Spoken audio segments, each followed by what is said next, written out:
We've all seen the headlines. We think we understand these stories. A missing girl, a boyfriend on the run, a tragic ending. But what if that's not the full story? What if the truth was there the whole time and we just didn't recognize it? The truth is, not everything is what it seems. Behind every story, there's more than what we're told. This is where we ask the questions others avoid, where we say the quiet parts out loud. This is Unspoken Truths Unfiltered, the truth about control. Hey guys, Beth Justice here. And Autumn Cross. Welcome to Unspoken Truths Unfiltered. We are so excited you're here. We have worked really hard starting this brand and building an awesome outline of episodes for you guys. And you're going to get a little of everything. You'll have the true crime, and we're also going to break down the why behind the true crime, where we go beyond the headlines to uncover the truths we often missed, or, sweep under the rug, or take it out back and hide it in the woods, or shove it under the bed, or, cover it up with some dirt. No, but seriously, we're both from the South, and that is common, to sweep things under the rug, to not talk about it. Pretend like everything is okay. When deep down, it's anything but okay. The truth is, we don't always recognize danger when it looks like love, because sometimes it doesn't first look like violence. It looks like, lust or devotion. Looks like passion. Never comes up in the beginning as violence. It never shows itself as violence in the beginning. It's passion, intensity, a couple working through things. Yeah, it sounds like she's just being emotional, or he just really cares about me, or he's just really making sure that I'm okay. He's just stressed out. Like all of these explanations that we make for how control starts to come into the relationship. And I know most of us have been in relationships like that. Yes, absolutely. Right? Mm-hmm. We've definitely seen them in other people if we haven't been in it. But I'm telling you that I personally have been there. Same. Yes, absolutely. So it's not something that's uncommon for us. It's something that we can relate to because we have been there. I think about times in my life when something was going wrong and I knew it right away. Like that gut moment, I could feel it, but I would just explain it away and say, oh, this is his personality. Do you know what I mean? I absolutely do. Yes. This is what he really loves me. And this is just him having a bad day or didn't look bad. Yeah. Yeah. All about appearances. And if other people don't think it's unusual, you start to pretend it's not unusual, and then convincing other people to believe that this fairy tale is what's happening, especially as women, I feel like. Don't you think? We're taught to keep the peace, to smooth things over, to sweep it under the rug, especially in the South. We often take responsibility for the energy in the room. Yeah. That's especially as mothers as well. Right? Because programmed. Right? You're just trained that way. I think that probably started with our parents in the 50s, of like this Betty Crocker, perfect life looking Stepford wives kind of thing. And so you're trying to pretend that this is happening in your relationship and that you have the most picturesque life. That brings us to our case for this episode, which is a case that still bothers me, will always bother me. We both have talked about this case over and over again. And it's the story of Gabby Petito and Brian Laundrie. Both Autumn and I have had the pleasure of actually meeting Gabby's parents. And it doesn't even begin to change what I felt immediately after learning the story before I met them. It just solidified that thought. Let's just give you a backstory. If you don't know about Gabby, she was 22 years old. She was creative. She was bright. She was trying to build a life, documenting van life with her boyfriend, then turned fiance, Brian Laundrie. Brian was 23. He was only a year older. He was quiet. He was intense. And so they were, this was a young love. Yes. Really early on. And they reconnected shortly after high school. And things started moving really fast. His parents were in Florida, so she ended up going down to Florida to live with him, and they got engaged. And they were living together, and somebody must have had the idea, like, let's go Travel. travel the country. Let's go in a 8x8 van and live our lives together. We're laughing right now because we both camp with our families. Mm-hmm. We can't imagine living in a van with our families, documenting it, traveling cross country. I mean, I wanted to be that, Same, but same. after one trip, I was like, ain't gonna happen. Hard pass. So from the outside, though, it looked like a dream for Gabby and Brian because they were getting to like go off on their own, explore the unknown, and put it all on social media. But there was some things that were going on behind the scenes, right? Yeah. There were cracks. You could tell that they were having issues in their relationship. It wasn't just passionate. It was volatile. Friends said later that they argued often. There was tension. Controlling behavior was present as well. Yeah. And that's, I think what you start to see, the very, very beginnings of that control sneaking in. Mm-hmm. I'm sure there were moments right then that she thought, oh boy, what am I doing? Or, Yeah. am I doing the right thing with this guy? Or maybe we're just on the road too long, or we need a break from the road. We're living in a van. I mean, that's taxing as it is, if, you can imagine. She was probably trying to hold everything together. Her social media posts were often, joyous and fun and super cute, but you could see that she was trying to keep it together, and she enjoyed the spotlight as well, and you could tell that he didn't enjoy it as much. Yeah, you could see it. Like I remember one video in particular where she was like talking about how the rain would get into the tent when it was cold, and she'd be like, "There's Brian doing this," and he could just had no expression. Like he was like, "Nah, this isn't." No. Which I guess is understandable sometimes, but not if that's what you're doing with your life, making content while traveling the country. And from the outside, people don't see that though. They see the highlight reel. They see the social media perception. Yeah, the TikTok posts and the Instagram feeds, and it looks so beautiful. They don't see when the camera cuts. We're going to take a break, and when we're going to come back, we're going to talk about when everything shifted in this case.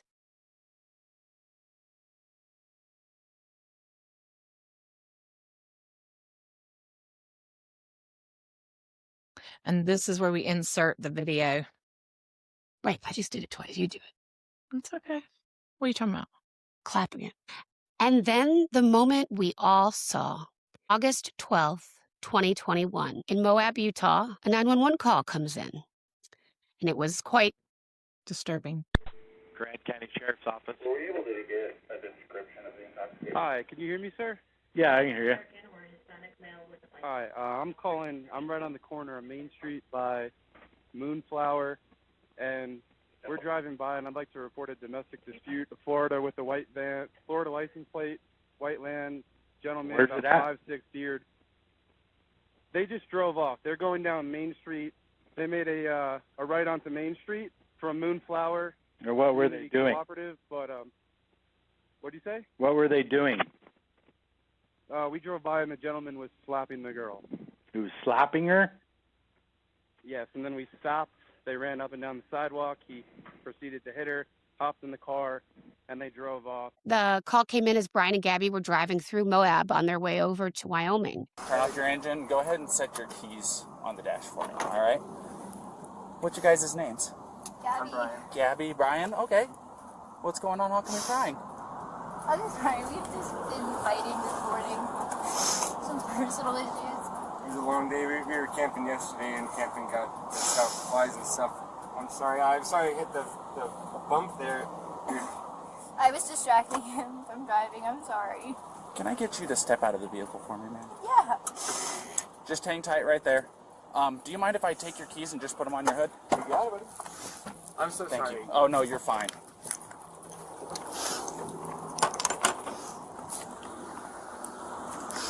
I'm going to go ahead and close your door, okay? Why don't you come over here?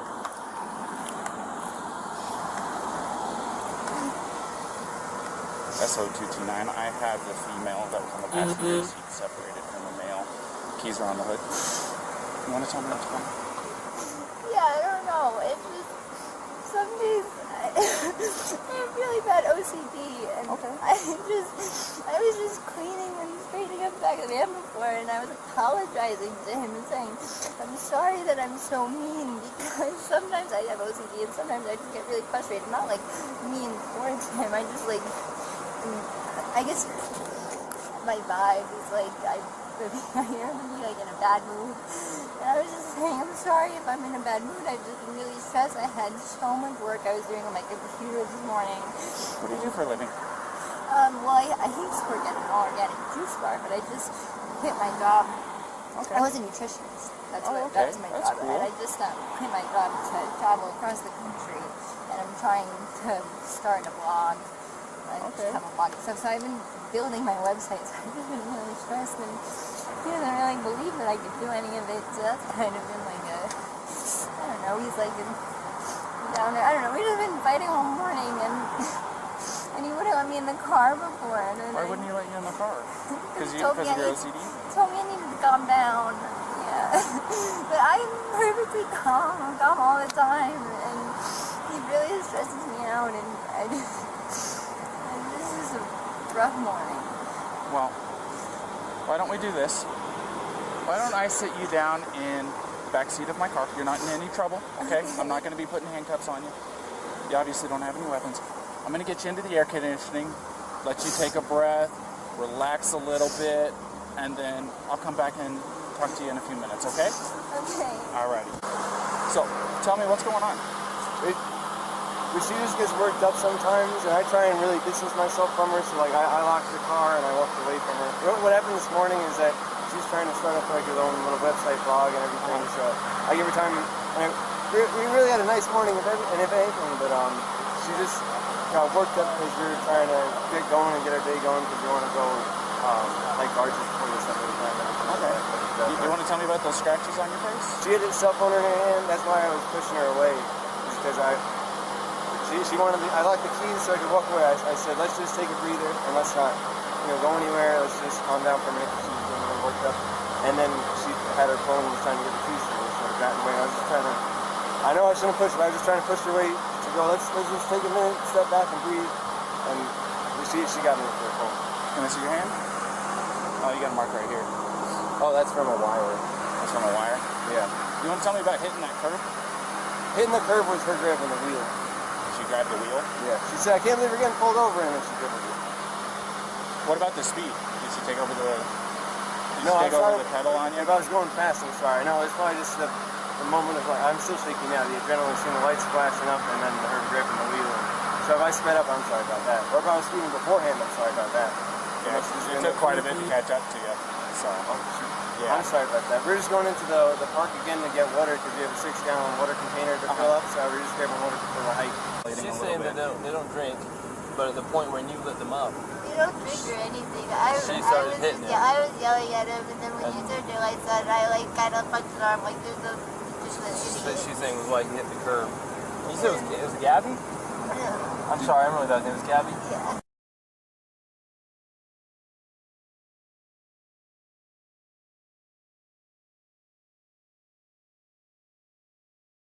Try to meditate stuff, but you tend to have a lot of anxiety and stress. I have a lot of anxiety. And what's his name? Is it Brian? Is he usually pretty patient with you? Yeah. But it just makes me upset. I know that he definitely gets frustrated with me a lot. You said you were hitting him in the arm. Did you grab the steering wheel? No, I didn't. You did not touch the steering wheel. But only for like a second because I just saw the lights come on and it was more just like you're an idiot, like But did you grab the steering wheel and No. swerve or anything like that? No. I didn't touch the steering wheel at all. So it was just more of a disagreement in that I just wanted to. What was the disagreement about? It was. I wouldn't even call it disagreement. It was just that I'm dirty and I can't change being dirty. Like I got dirty feet, I got sand on my flip flops and stuff like that. It was that we were at the coffee shop for so long because we were there from 9 to 3. So I guess there's a few little things, little relationships. I don't know if you have a relationship, but I'm sure you have. I've been married for over 5 years now. So. There's a lot of little things. Yeah, I can go. And I get it. We really we weren't physical before the point where I said, all right, let's just take a breather and like walk away for a minute. I'll lock the van up and I'll go for a walk this way, and you can go walk that way on the block. There's that moon. What is it called? Moonflower? Right. nice areas. You can go either way. It's all shaded. So let's go for a little walk and breathe. We'll come back. We're happy with it. I'm not upset with her. She got worked up and she had her phone in her hand and her keys and everything. And she wanted, not her keys, her rings. She had her rings, her phone. And I was holding on to the keys because I didn't want to go anywhere. And my big fear is, I don't have my phone. I don't have my phone. So she goes off without me. I'm on my own. So I was saying, let's just go for a walk. And she was trying to get the keys for me. So I was just going, just wait back up. And that's when she hit me. And I didn't get, I don't want to push you, but I didn't get overtly physical. I was just trying to keep her away and not get hit. And then I got really loud, and like that's probably drew everyone's attention where I was going, back up, get away, just give me a... Okay, so you said you pushed her to create some distance, obviously, right? What happened after that? What got the scratches on your eye? The phone. The phone? So you pushed her and she hit you? It wasn't like a push and she jumped on me. She was already, I don't want to, she was already swinging and I was supposed to. Yeah. A lot of angles, a lot of nails, a lot of rings. Yeah. You got 3 scratches on your neck. You got 1 on your left side of your nose. You got 1 in your face here, and you got 4 bleeding over there. So it looks like 2 hands. Do you mind lifting up your right sleeve for me? I'm curious about something. Okay. It's a little bit of nails. I suppose fingernails, but I'm not complaining. I'm not complaining about fingernails. Is it bruised or tender or anything like that? No. Okay. I'm fine, and I look at it. I hope she doesn't have too many complaints about me. I'm just, I feel bad I have to get so public. I was just trying to be loud. So listen, try to make her calm down and be like, look, everyone's watching. And like, stop this. I was thinking about how his face, like she's, sobbing and crying and in the cop car, and he's just kind of like talking like he's with the boys, kind of like, oh, she's okay. And I just got a couple scratches, but it's all right. Everything's okay. Yeah. And she was visibly upset. Yeah. Very upset. And the part that really sticks with me is she says she has anxiety. She's saying she has a problem. It was her fault. She got worked up in the car. She grabbed him and he swerved. And that's exactly, she created this whole issue, right? Yeah. And that's what makes me think about being a woman. How often do I say, I'm so sorry, even though I know in my heart that like it wasn't my fault. Right. Same. Yes, absolutely. To keep the peace. Keep the peace. Yeah. This is the part that haunts me, though, is everything that we needed to know was there, right there in that video. It was right there. And still, so many people saw that, including trained professionals, and interpreted her as being the unstable one and not in any danger. And she was the aggressor. So, do you think that was because of she was so emotional, maybe? Did that play in, and that he was so together? Well, aren't women usually highly emotional? I hate that when you're at a job and someone's like, oh, you're just emotional. It's like, no, I'm pissed off. That's right. I'm entitled to my feelings. We have more feelings as women. That's just the way we're built. That is the way, and that's how we carry babies. I sometimes wonder, I don't know if there was a female cop on that patrol car, but if there were, maybe they would have seen something that male police officers might not have seen. Maybe. Everything she's saying is the same thing. I haven't heard what he said, but if that's what he said, it's also what the witness is saying. The witness says, I never saw him hit her. I saw him shove her, but I couldn't tell if it was an aggression against her or a defense against her, as far as her, being the aggressor. So at this point, unless the guy's screaming that he needs to go to jail and did something to this girl, it sounds to me like she is the primary aggressor. Yeah. Now, it ends up being there's no charges. The police send Brian off to a hotel, and they send Gabby to a place to get a hot shower and spend the night, and say they both need to cool it. Separate. And take a night off. Yeah, separate. They chalk it up to a mental health issue. Yeah. Something that I do, that I emphasize to him, and I don't know if I emphasize to you or not, don't text each other tonight. He wants to pass on the same message you passed to him. He's really looking forward to talking to you again, but I told him and you, unless there's earth-shattering emergency news, don't text tonight, okay? Even with the good nights, I love you. He's saying good night now. He's saying he loves you now, and you guys can talk tomorrow morning, okay? He's going to go to the hotel. I'm going to give you the keys to the van. I'm going to let you go home. Alrighty? So, here's that. I'm giving him a ride over to the hotel. okay? So, everything's gonna be okay. Will it be a far drive for me to get him in the morning? I'm just curious. I'm not gonna tell you where he's gonna be at tonight. I know. Like I said, I want you guys to be separated. But I can tell you this. I just don't usually drive the van, so I just want to make sure it's not like far away. No. Okay. It's Okay. it's basically from here to Moonflower. Okay. Okay? It's not far at all. So, let's get you in the van, let's get you on your way, alrighty? You want that Gatorade, by the way? Okay. You got enough water?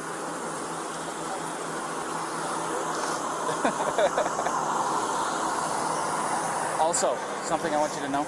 Here, stand over here real fast for me. If you go over to City Market, they have a list of places where you can get yourself a shower for like $4 or $5, something like that. They're pretty cheap. A place where you can shower, decompress, de-stress a little bit, alrighty?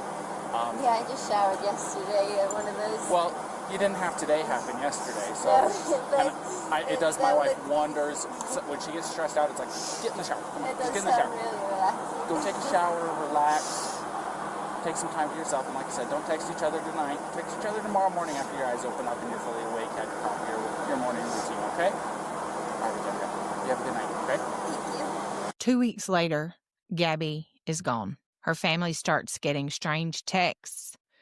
Brian returns home with the van, alone. He's not talking. He doesn't cooperate. The police even go to his house to ask him some questions. But his parents shut it down. They politely tell them to leave, and they close the door. Days later, he also disappears. And this point, working in the media is where I'm just going like, what is going on? Same. Like, something is messed up and that story's not going to end well. And I remember feeling so upset for those families of like, because they didn't know where Gabby was yet. No. Still, they're looking for her. There's a FBI investigation and they're searching for Gabby. And he's back home. She's gone, but he won't talk to her parents. The Laundries won't talk to her parents. Nothing. No one's getting any answers. And I think the part that people get really, really angry at those parents at the Laundries is because of that, they get so frustrated I'm still frustrated, fired up right now, but the truth is that from the outside, it looks like those parents were trying to help protect him, right? But if you zoom out for a second, just take a beat. We're parents. We don't actually know what they knew, even though people were so upset. Yeah. So, or when they knew it. And thinking, what would I do as a parent if that same thing happened to me? I guarantee you I can say now that I would want to help my child. Absolutely. I mean, I like to think that I wouldn't, I could be bigger than that, but it's inside of you. Yes. To protect your child. And that's uncomfortable because I think a lot of us want to believe we do the right thing no matter what happened. But when it's your child, it's just not that simple of a decision anymore. That's so true. It's the truth. So we don't know if they were hiding something, if they were doing something wrong. We don't know. No one knows to this day. All we know is that it doesn't make it right, but it makes it human. We're not saying any of this is right. We're just telling you the truth, simply, what we know. Amen. That's exactly it.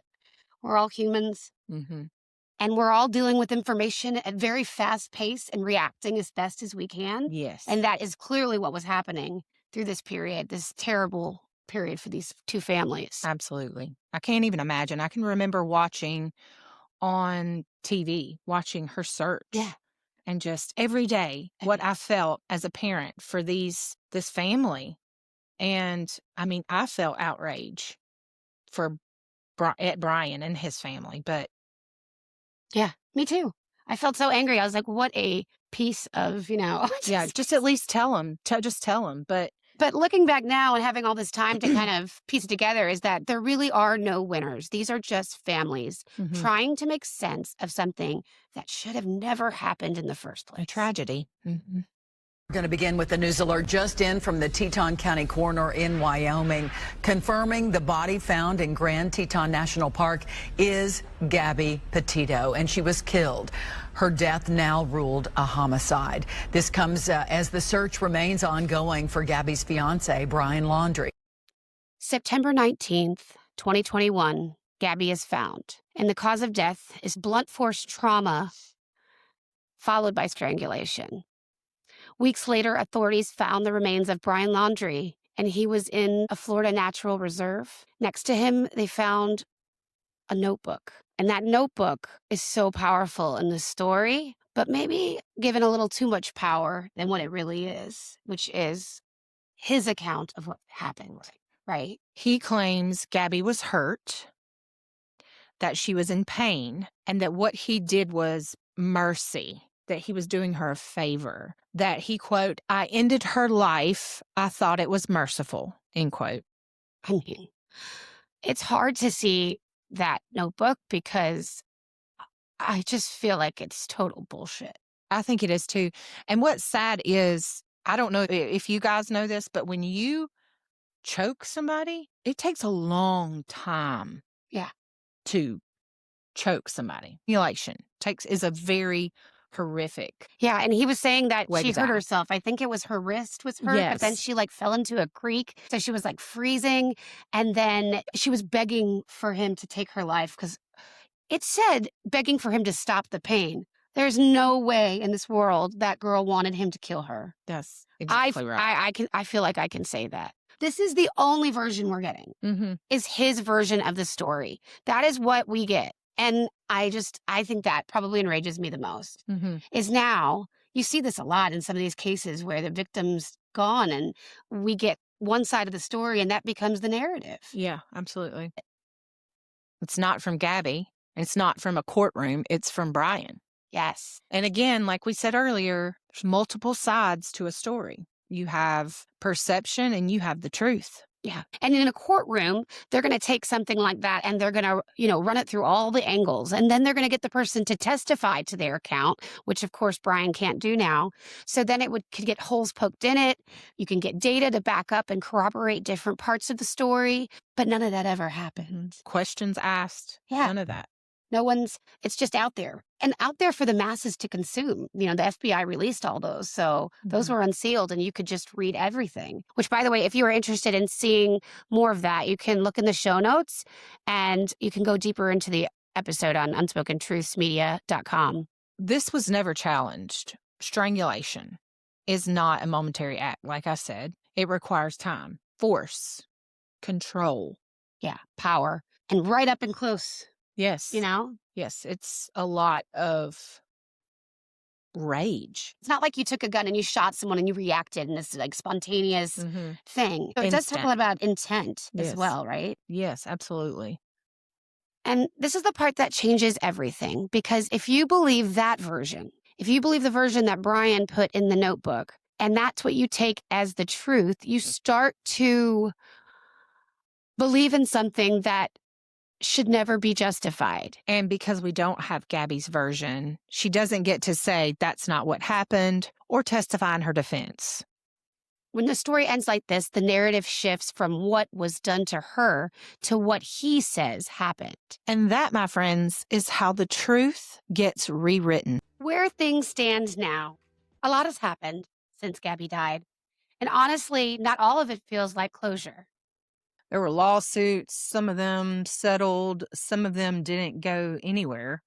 The Petito family was awarded $3 million early on, and then later they reached a settlement with the Laundries. And even in that, they said it was really just to avoid dragging everything out even longer. And then there was the case against the police in Utah, that traffic stop we talked about earlier, the video, that case got dismissed. So legally, a lot of it just kind of ends there. No real answers, no version of this that feels finished. But that's not actually where the story ends, because her family didn't just walk away from this. They started the Gabby Petito Foundation. And it's not just in her name. It's real work they're doing, real work. Yeah, they're helping families find missing people. They're putting money into domestic violence prevention. And honestly, just trying to get people to see the signs earlier than we did. Joe Petito, that's Gabby's dad, he's been working with lawmakers to push for those tools and to push for first responders to help assess those risks. before they escalate into something. And so that's why I think, oh, it's beautiful that this family who's been through so much can still take her legacy forward and help other people. Because the goal now isn't just awareness, it's prevention. And that's a step that we want to take every time in our podcast here, is to talk about not just what happened, but how do we change what's coming next? How do you fix it? How do you help? Yeah. There's also this awesome golf tournament that's happening this summer. I saw the Gabby Petito Foundation's having. Please check out our website. Please look at the show notes. All the details are in there, and you can go and join, be a part of that organization. They actually have even these beautiful necklaces with Gabby's tattoo as the flowers on the necklace. And I thought it was so, I don't know, just love it. Even when systems fail, families are left carrying the weight. But what comes after can still save lives. And that's why this case still bothers us too, because we all saw it and still didn't see it. And there are a lot of unanswered questions for all of us. The truth is, though, we don't always recognize danger when it's happening. We don't always immediately see what that danger is when it looks like love. What this really means is control doesn't start with violence. It starts quietly, subtly, and by the time it's obvious, it's already escalated. People always ask, well, why didn't she leave? Mm-hmm. And that drives me insane. Yes. Because that is one of those hypocritical statements, those generalized statements that, oh, they should have just leave, like putting blame on the victim. But that question alone assumes that this was simple. It's easy to judge from the outside until you realize how complicated it feels when you're inside it, until you go through a relationship. Yeah. It's easy to also put it off on somebody else when you probably have some of those tendencies yourself. You know, there was a saying one time that one of my managers told me in my early 20s. She said, when you're pointing your finger at somebody, you've got 3 pointing back at you. Oh, it's pretty awesome. But I know that there's women watching this right now thinking, this could be me, or this could have been me, or this is me. Yeah. And pay attention to that.